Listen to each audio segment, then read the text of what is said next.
Take me out to California. Hi guys, and welcome to my channel. My name is Holly, and on this channel I largely talk about self-development, positive mindset, and how to bounce back from life's challenges. And I also share stuff about my family life, being a mom of 2 daughters, and loads of other stuff just chucked into the mix. And if you like this channel, and if you might be a returning subscriber, you might be, or returning viewer, shall I say, or somebody who has been here before, in which case I would love it if you would subscribe to this channel, because I know that most of my viewers are people who come and go but don't necessarily subscribe, but you watch it because I see the views and I also get your messages. So I'd love it if you would subscribe, drop me a thumb if you like this video, click the bell, drop a comment, all that stuff, because it really does help as people who, when you create stuff online like this, it kind of matters that you have those numbers. It's so boring, but it kind of does. So if you could drop me a subscribe, that would be excellent, if you like the video, of course. So now we're going to get into what today's video is all about, and today's video is about self-confidence. And I wanted to share with you how I became confident, because when people meet me now, I'm 35 years old. I am a grown woman and I have high self-esteem. I have confidence in myself, and it wasn't always that way. And a lot of people will ask me, how are you so confident? How did that, how are you so confident? How can I be confident? How can I have high self-esteem? And over the next year, I'm really going to be focusing on this particular topic. So those of you that have followed the channel for a while will know that the last few years, I have focused on my online course, the Happy Me Project, and the workshops, the Happy Me Project workshops, which have been touring the UK. And this is all on self-development and how I try to bring self-development to its most basic form so that it can reach as many people as possible. And over the next year, the Happy Me Project is going to be focusing on confidence, and in all of its forms that comes in. And self-belief is ultimately the way that you achieve anything in life. If you've got a strong sense of yourself and self-belief, then you will be good in all different areas, and you'll be good even when you're not good. So I wanted to share how I had done that, because growing up I always felt a bit odd, a bit of an odd bod, and I enjoyed acting very young. So I was an actress for many years professionally, but before that, when I was really young, I think I was probably around 7 or 8 when I started to do like Saturday morning drama classes. And I think some of that was to do with my parents wanting me to be confident around my peers. So I was always quite confident around adults and talking to adults. I mean, I don't know why, I don't know what the reason for that was, but I felt quite nervous and shy about making friends with people my own age. So they took me to acting classes, and I definitely think that those acting classes had an impact in me feeling more confident, because being an actor, you learn to play a role, okay? You learn to play a part. You learn to, if I do this, if I act in this way, people will feel this, people will respond like this. So I definitely do think that me learning that skill has helped me, because for many years I definitely pretended to be a confident person, and the old adage of fake it till you make it has kind of been debunked now. People are like, no, that doesn't work. But I tend to disagree, because I think if you pretend to be something for long enough, you kind of become that thing. So I think that I pretended to be confident for a long time when I really wasn't underneath. And that's not to say that even now there are certain situations where I won't feel that confident or be more nervous, because that's human nature. But I do think that having that acting background has helped, so I don't discount that. But even if you are not an actor, even if you are not somebody that even wants to do that kind of thing, there are things that you can take from things that actors do that will help you to develop that self-confidence, and it will certainly be something that I'll be sharing with you over the coming months. But my own journey was that I was quite shy around making friends and things when I was younger. I did acting classes, but in terms of actual self-belief, I think that came from, one, having something I was good at. So finding something where you excel in some way. It could be that you have a sport that you're good at, you're good at writing, you're a really excellent friend, because it doesn't just come down to, you know, the things that are on paper successes.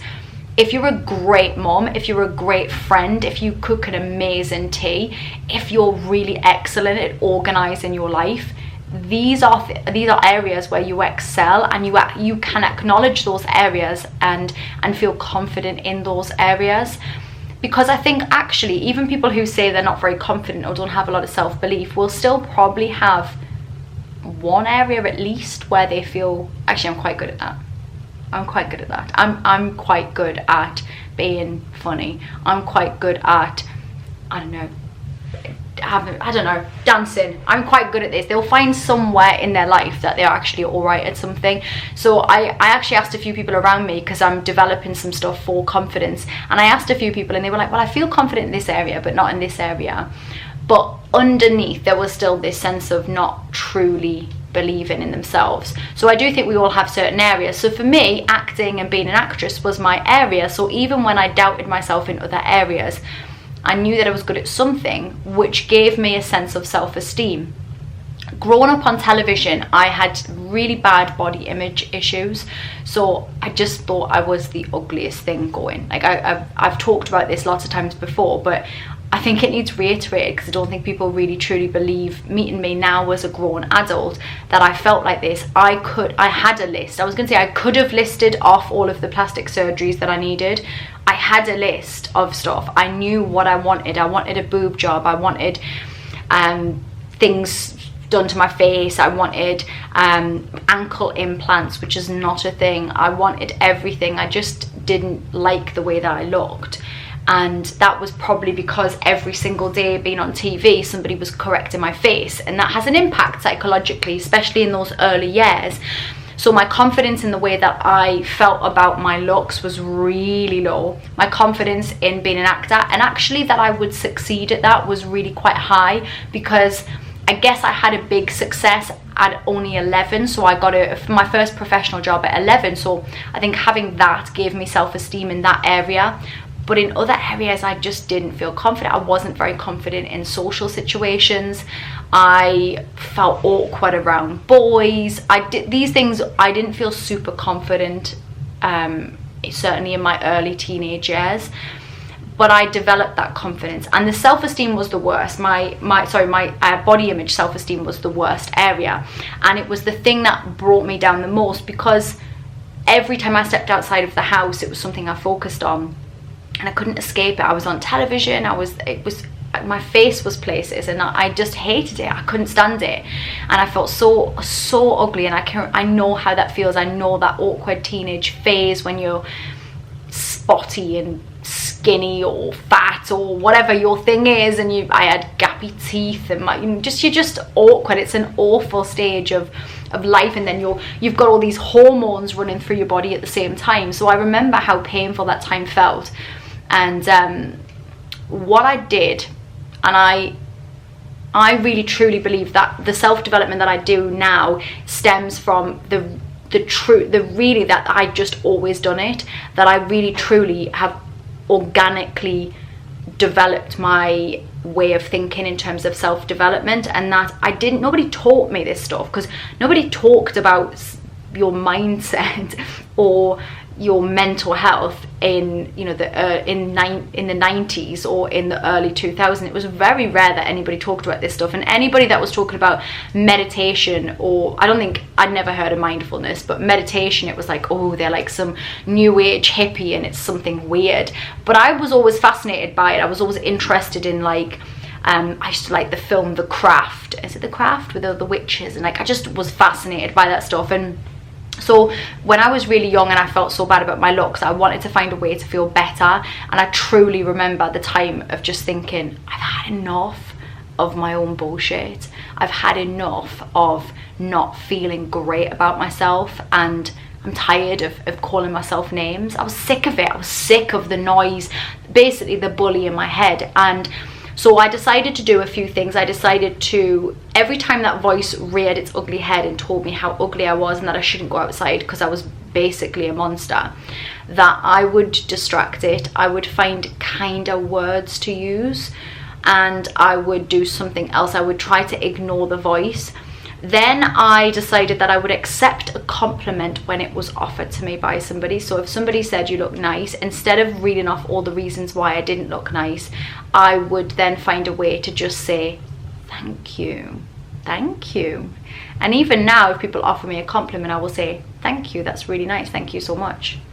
And even if there's a day when I'm not feeling amazing, I try to respond in that way, because otherwise you end up making the other person feel rubbish for offering the compliment. You remind yourself that you tap into that awful side of you that wants to call you names, and then nobody feels good. So just say thank you to a compliment. And the next thing that I did was I started, rather than do affirmations where I said I am beautiful, which I wouldn't have believed. So an affirmation is a positive sentence said in the present tense, and it's to try and shift your mind to believe the thing that you're saying, because that's how our brains are trained. So I couldn't have said I am beautiful, because that would have been laughable to me. My subconscious would have kicked off and went, no you're not, you're disgusting. So what I decided I would do is just try and find kinder language, and I would say I'm okay, which was better than the noise that was happening in my head at that time. And then I moved on from okay to I look nice sometimes, and then eventually to I look nice with a question mark probably. And eventually it gets to where I am now, where I've got strong self-belief and self, I have high self-esteem. I think I'm beautiful in whatever that means to anybody else. I feel confident even with the flaws, even with everything else. I feel that I'm a beautiful person, and that's a good thing to be able to feel. And it's taken me a while to get to this place. And of course there are always days when I don't feel my best self, but I think I've started to, over the years, just be confident enough in myself to allow myself not to be okay all of the time, not to feel amazing all the time, and just to let myself off the hook, really. So that was really my journey, and it did take me a long time, I would say, to really truly embody that self-belief. And I think, again, when I became a parent, there was definitely an element of that being rocked a little. Your body changes, for one, which is a shock, especially when you're very thin. I think that your body changes so dramatically and you're not necessarily expecting it, especially because for me, my body hadn't changed a great deal. Over the years, I've stayed the same size, so it was the first time my body had changed, and that was new to me, so that was a different thing. And just that doubt in being a parent, like, oh my god, I've got a human being I need to look after and make into an adult and not break and stuff and ruin and make crazy because I'm a strange oddbod. I've got all that pressure of being a parent. That makes you have new self-doubts that you have to work on. So we're always evolving, we're always learning. But my story has been that I didn't start off super confident. I was really quite shy and awkward. In terms of social stuff, I still have to practice, and I'm going to share some of the stuff that I do with you over the next few months, but I still have to practice, and I still practice out loud conversations that I might have when I'm going to places, because even as a self-confident person with high self-esteem, I still have normal nerves and anxieties that everybody has when they're going to a new place, when they're meeting new people, when they're doing new things. We all have that, but it's about what you do with that. But my core, my inner true belief is that I will succeed in life, that I am succeeding, that I will be okay, whatever it takes. And that inner core is what sees me through any moments of doubt or anxiety or worry. And I know that that stuff is teachable because I didn't always have it. It was definitely not always there. The inner core was wobbly for a long time, and now it's not. So if I can do it, I know that you can do it as well. And I'm going to try and give out as much info as possible on how I've done that, how other people I've worked with have done that, and share some tips and tricks and things that you can do. If you have any comments on this, drop them below. Let me know what you think, and I look forward to helping you and sharing some wisdom with you over the coming months. Speak to you all soon. Peace. Take me out to California. California.